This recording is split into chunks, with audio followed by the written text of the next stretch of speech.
to another reading lesson with Miss Meadows. We are on a new anchor chart today. So last week we were learning about informational texts, and the week before that we were learning about narrative nonfiction. This week we are going to start learning about biographies. So a biography tells about the life of a real person. So we have some examples in these little bubbles on the outside, like Martin Luther King Jr., who we learned about earlier this week, or Helen Keller. Abraham Lincoln is one of our presidents. Amelia Earhart, we're going to be learning about in just a couple minutes. Rosa Parks, and George Washington was our first president of the United States. So these are all examples of people who could have biographies written about them.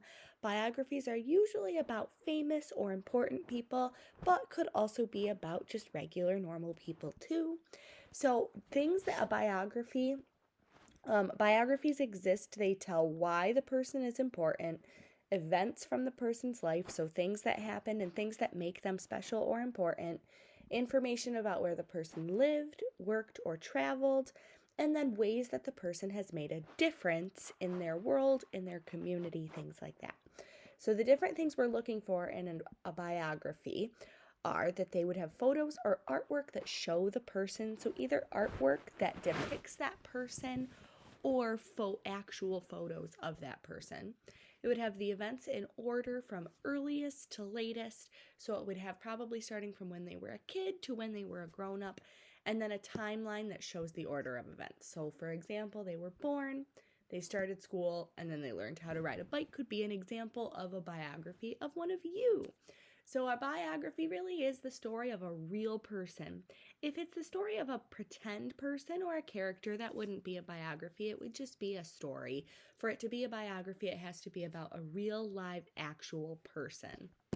So the story that we are going to be reading about today, disappeared, is a story we read earlier in the school year. It's called I Am Amelia Earhart. You might remember this. It's by Brad Meltzer, is our author, or the person who writes the words, and it's illustrated by Christopher Eliopoulos, who is the person who draws the pictures. Now, if you remember, Amelia Earhart was the person we read about who was one of the first women to fly a plane. So this is a biography because it tells the story of Amelia Earhart and how she started when she was just a kid and then goes all the way to when she was a grown-up. So we're going to do a reread of this. I hope you enjoy it. I hope it makes you smile. Let's get going. I Am Amelia Earhart by Brad Meltzer.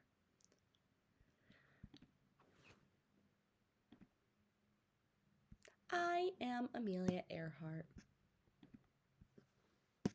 When I was little, people told me that girls should wear dresses and play with dolls.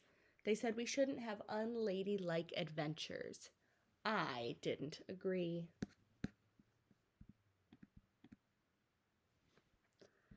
In fact, when I was 7 years old, my sister and I decided to build our own roller coaster in our backyard. We placed 2 planks of wood up against the side of our tool shed. This one says, Grandma's not gonna like this. The cab was a wooden packing box with roller skate wheels attached to the bottom. We greased the wood with lard so we'd move super fast. Amelia, are you sure this is a good idea? This isn't a good idea. It's the best idea.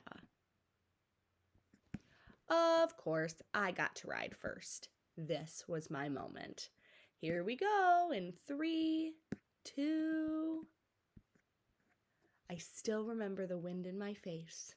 My stomach seemed to sink. I was flying. The crash was loud and noisy and messy. It certainly wasn't ladylike, but it was awesome. Amelia Earhart, take this apart this instant. That was awesome. It wasn't the last time I would fly.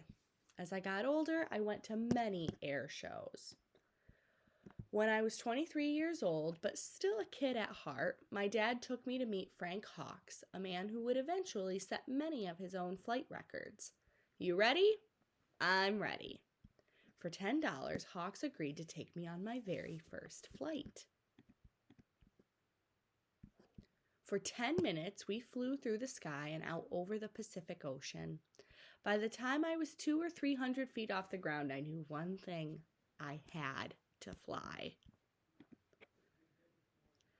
To save for my flying lessons, I worked as a truck driver, which wasn't ladylike either. A stenographer, which is a fancy schmancy word for someone who writes down what people say. Say, snook. 6 months after I learned to fly, I bought a bright yellow used biplane that I named Canary. Canary is a cool name for a plane, right? And this is my instructor, a woman named Netta Snook. Yes, that's her real name. But here's my secret. I wasn't a natural. I wasn't the best pilot. I just worked harder than anyone else. That's enough flying for today. No, I can do better. One more. Most important, like that day on the roller coaster, I dared to do what so many said couldn't be done. A girl flying across the Atlantic? Amelia, you sure this is a good idea? This isn't a good idea. It's the best idea. I became the first woman to fly across the Atlantic Ocean, and then the first person to fly by myself across the Atlantic. Back then, people took boats to get to Europe, sailing for weeks. Planes were still a new thing. In fact, on the day I took off, one magazine ran an article that said women would never be able to fly that far.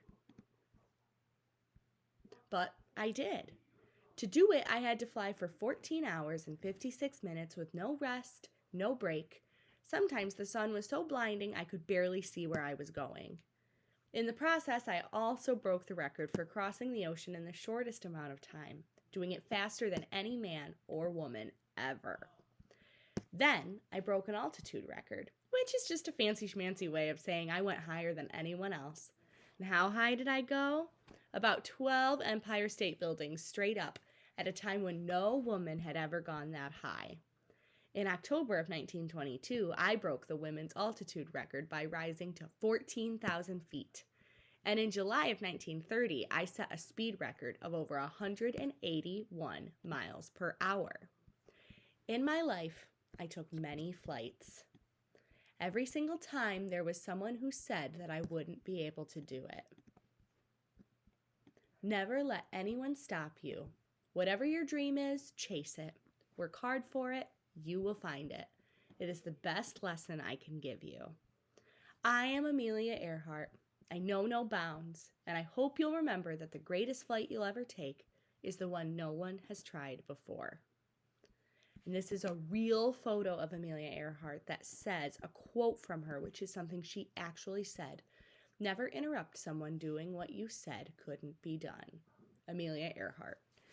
So that is a biography that tells us about Amelia Earhart because it told actual facts from her life, real things that she accomplished. It happened, we'll look at our anchor chart. We had photos or artwork that showed the person. We had both artwork of Amelia Earhart and a real photo of her at the end. We had the events in order from earliest to latest. So we had her first ever time she started flying to the very last things that she did. And then a timeline that shows the order of events. So we had that timeline as we were reading. We learned why she's important, that she was the first woman to ever fly a plane. We learned events from her life about how she was not the greatest pilot at first, but she got so much better, that she was taking pictures of people and working other jobs before she was flying. We learned information about how she worked or traveled, where she flew, and why she made a difference, because she showed other women that they could also be pilots. So that was a perfect example of a biography. What a great way to kick off our new biography week. I'm so excited for you now to be able to go unlock your gem choices. So remember, you can do ruby, emerald, sapphire, or that diamond one if you're interested, to fill out the planning sheet and record a video. I hope you enjoyed this story. I hope you have fun with your gem worksheets after this, and I will see you for another lesson tomorrow. Bye, friends.